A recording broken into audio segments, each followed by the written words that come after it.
All right, so this is part 46 now. And in part 46, we're going to talk about accountability and your wife and the importance of accountability and what that means and bringing it into that perspective, okay? With your wife, okay?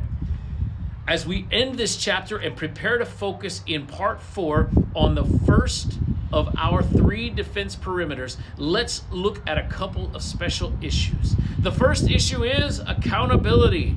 For men who are willing to fight for sexual purity, an important step is finding accountability, support in a men's Bible study group, in a smaller group of 1 or 2 other men serving as accountability partners, or by going into counseling. For an accountability partner, enlist a male friend.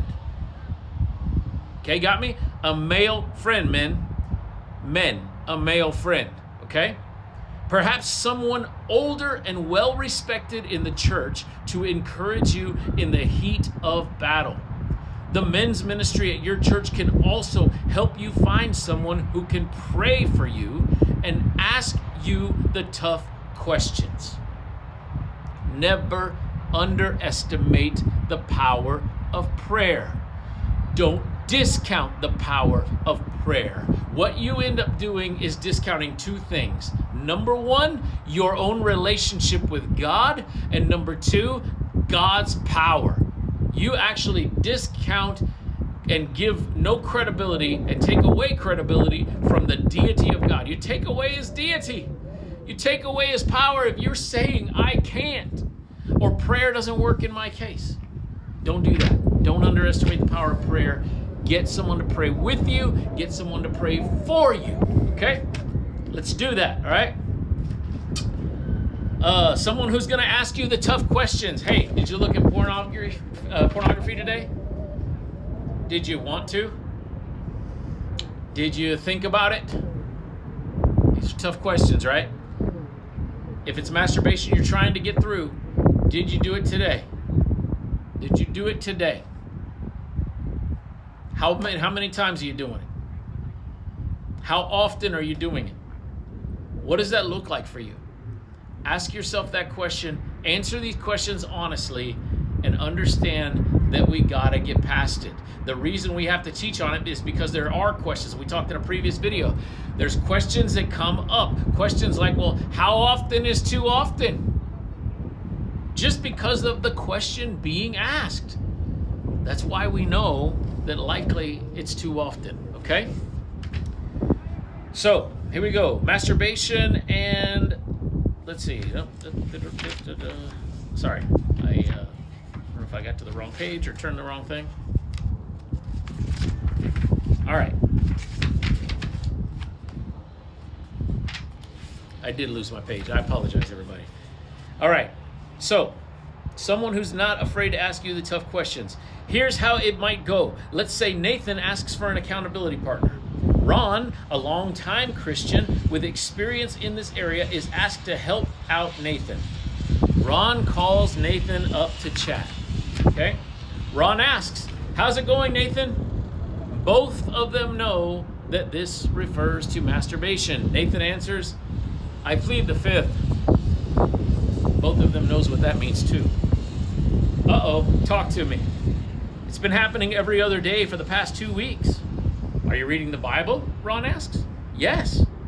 Are you praying? Yes. What's the problem then? Now Nathan says, too much TV, Nathan answers. HBO and Baywatch reruns. Okay, listen. I know it sounds dated, but let me just do it like this.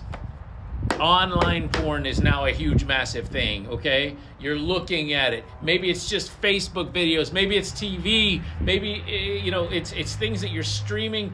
It's out there. The stuff that is basically pornography is out there everywhere. So if you're going, oh, well, I don't watch those movies. I don't watch Baywatch reruns, so it doesn't apply to me. Garbage, man. Okay? That's garbage. Let's go, dude. Let's pick it up because you know what you're out there doing. You know what it means to you. It may not be, this book might be a little bit dated for you, but let's go on because you know what's out there. All right? Following this conversation, Ron begins contacting Nathan every day because the problem has accelerated and it requires more contact. Sometimes Nathan needs to be encouraged. Sometimes he needs to be challenged to do what's right. In the end, though, it comes down to whether Nathan has made a decision to win, a decision for purity. Accountability works only when coupled with a firm commitment to win. You've got to have a firm commitment to win. So let us caution you, however, from enlisting your wife as your accountability partner. There's no way most guys will get real with their spouses in something as starkly personal as one's thought life and masturbation habits. That's a tough one, okay? Listen to me. Women think differently than men. There's almost no way in the world, if you bring this up to your wife, she's not going to see it as some kind of perversion. If she never knew that you looked at pornography and all of a sudden you decide to bring that up, okay? It's a tough thing to do. Do I want you to be honest with her about it? I absolutely want you to be honest with her about it. Very important, your honesty in all of this. But we got to be careful with it, okay? We got to be careful with this sort of thing. You don't have to talk about every thought that you have with your wife or every feeling that you have with your wife. On the other hand, get an accountability partner. Men, find a man to talk to about it. That brings up the issue of how much your wife should know about your battle. As your understanding of sexual purity grows, victory will seem possible, with hope rising. Perhaps you'll want to tell your wife about your struggle with impurity so that she, your dear gracious wife, may help you win. But don't be in a big hurry. Remember, our habits are rooted in our maleness. We, as males, understand them. Women don't. Almost without fail, women who hear about your sexual impurity will think of you as a pervert. They don't see it the way you do. They don't see it the way you do. So be very careful in discussing this stuff with your wife in the way that you discuss it. Should it be discussed? Yes. It's the question of how. And you've got to get in this place where she is ready to be a very accepting and willing and helpful partner in your battle. Okay? Brenda and I were once discussing the fall of a prominent TV preacher to adultery. If he were my husband, she stated, I could not stand to even be around him. He would make me sick.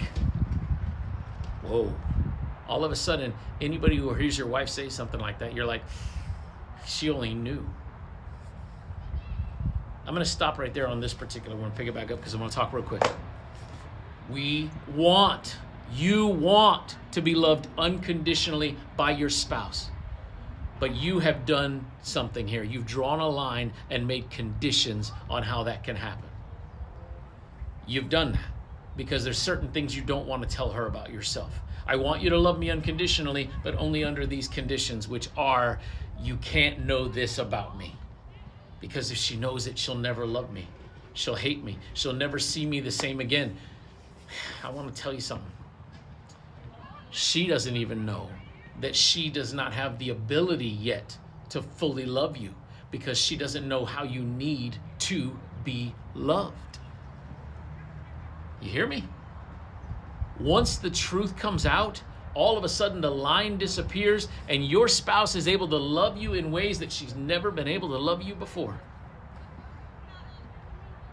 Women, hear what I said and disagree with me if you want to. I don't think you will. Men, let me tell you, you might think it seems counterintuitive. Your wife will not disagree with me. Look, reach out to us here. We are Unbroken Together coaching. Okay, whether it's an affair, an infidelity, if you're dealing with pornography and you want to get past it, you want to overcome this stuff, reach out to us. We are Unbroken Together. You can find us online. Check out the Google reviews. Other than that, meet me in the comments. Let's talk some more.